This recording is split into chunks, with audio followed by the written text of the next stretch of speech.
Nintendo Directs are a great way for the above-average sized end to get information out to the public whenever they see fit, whether it be about new games, consoles, or even friggin' cardboard. And some of you may disagree with me, but I think it's safe to say that most of us prefer having a Nintendo E3 a few times a year rather than having to wait for the same information to be sprinkled out through magazines that you gotta buy once a month. Because not only are Nintendo Directs free, fun, and more convenient, but you're also less likely to miss games that you might be interested in. I mean, when I was a dumbass little kid, I had no idea that Mega Man X had a sequel until I saw the 4th game in the Greatest Hits section at Caldors, because I only got gaming magazines every now and then. However, these days, Nintendo crams pretty much everything into videos that get the internet buzzing a few times a year, so it's pretty much impossible to miss anything noteworthy, which is why I don't blame Sony one bit for ripping the idea off, because it's clearly proven to work at generating hype. However, as much as people love Nintendo Directs, though, the one thing they hate more than anything is having to wait longer than 30 minutes for a new one, and seeing as how the wait for a new Direct after the September 2019 video is the longest one in history, I'd say it's only a matter of seconds before the Brahma Bull Doug Bowser gets pantsed by an impatient Nintendo fan, which begs the question of why Nintendo is waiting so long to show us some friggin' games, and more importantly, whether or not this is the new standard for how long we're gonna have to wait for Directs in the future.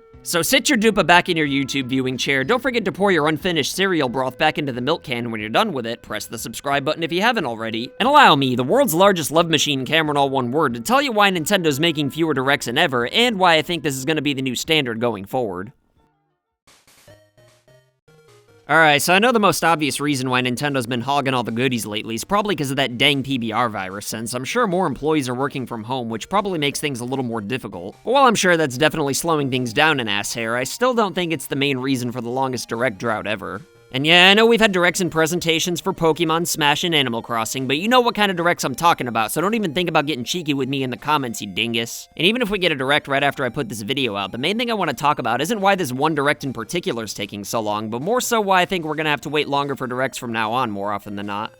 Personally, I'm probably not fiending for more Directs as much as everybody else is, mainly because I still have a pile of games I'm trying to get to, so this video's certainly not meant to come off as me complaining or anything like that, but at the same time, I can understand the concern that Nintendo might not have a lot in the pipeline. I mean, believe me, I want to know about as many new games as possible before my Best Buy Gamers Club membership expires, but just because Nintendo's choosing not to show us what they're working on right now doesn't mean that they're making less games than before or anything like that. In fact, I'm sure they've got tons in the pipeline that's going to get us riled up in the best way possible. Unfortunately, some of it is probably going to be wasted effort on gimmicks that most of us will pretend to be excited about for a little bit and then ultimately not buy it. But aside from Breath of the Wild sequel, there's no way in hell that they don't have some kind of big titles in their back pockets. Why wouldn't they just show us, you ask? Well, because every time Nintendo has a Direct that doesn't hit the ball out of the park these days, fans are pretty quick to bury the company, and as if letting their fans down wasn't bad enough, the geeks in the stock market always start panicking for some reason. And whenever that happens, the below oversized end seems to lose assloads of money over it, especially after E3 2019. Nintendo didn't even need a Direct at the time, but they still threw one together just because it happened to be in June, and they wanted to keep the E3 tradition going just to make their fans happy. But rather than people just appreciating the fact that Nintendo didn't back out of the event entirely like Sony did, fans gave them grief, and the stonks dropped $1 billion in one day just because Animal Crossing was delayed by 3 friggin' months. When the above-average sized end first started doing Directs, it didn't really matter what they revealed because nobody really knew what to expect in the first place, but even when they try lowering expectations with mini Directs in between, people still raise hell that it isn't earth-shattering. So any way you look at it, Nintendo kinda backed themselves into a corner by setting the bar so high with some of their more notable presentations.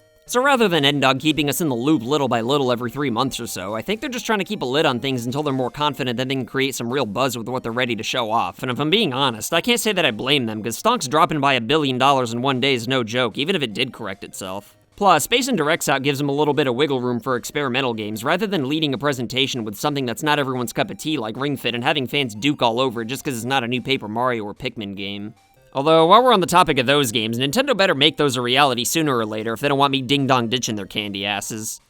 JS'n, bros, JS'n. But don't get me wrong, while I typically don't care for games where Nintendo tries getting a little too wacky, I get that there is a market out there for it. All I'm saying is that if they're gonna reveal these types of games in Directs, then they should at least pair them off with something that's gonna make everyone else happy, kinda like how Banjo and Kazooie were revealed for Smash mostly for the Western players, at the same time Hero was revealed for the Japanese players. And look, I'm not guaranteeing Nintendo's got stockpiles of games they're gonna bombard us with at E3 or anything like that, but I am saying that they've definitely got some tricks up their sleeve, and I'm sure they'd rather just let a game like Animal Crossing get its time in the spotlight without distracting people with stuff they're not gonna be able to play until later on in the year anyway.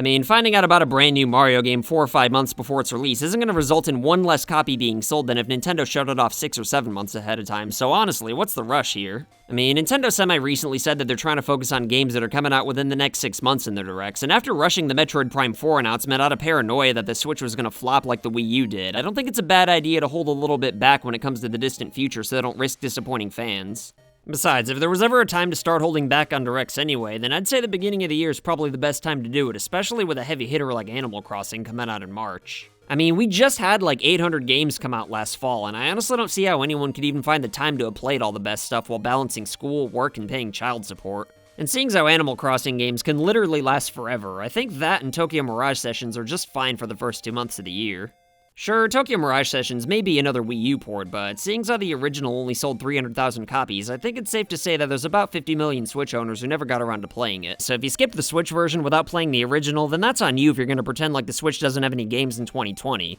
And besides, there's also a Lego Mario game on the way, so I don't think it's safe to say that Nintendo's just been sitting around with their fingers stuck in their bums. All I'm really getting at here is that outside of online gaming, I don't think Nintendo's dumb, so I'm pretty sure they realize that they need to have big games out every year if they want the Switch to keep plowing ass like it has been. So just because they haven't been cranking directs out left and right like they used to, doesn't mean they don't have a lot going on in the future. But on a bit of a side note though, what's the deal with Doug Bowser not being in any of the directs? I mean, I know he's never going to replace Reggie in terms of being a meme and all that, but that doesn't mean he should just sit the directs out altogether. But anyway, what do you think? Do you think that directs are going to be less common from now on? Do you think that the long drought was a one-time thing? Do you think Nintendo's struggling to make new games? Or do you think that the PBR disease is hindering Nintendo? Either way, vote in the poll, let me know what you think in the comments below, and as always, my calcium-deficient candy ass is gonna try my goddamnedest to respond to every last one of you.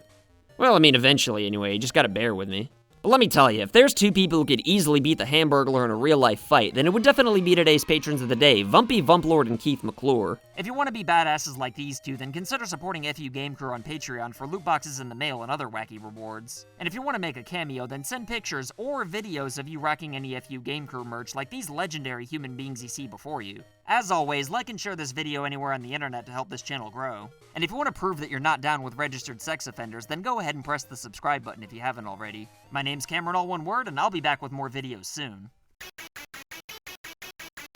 So I want to say thank you to your loyalty, thank you for your support.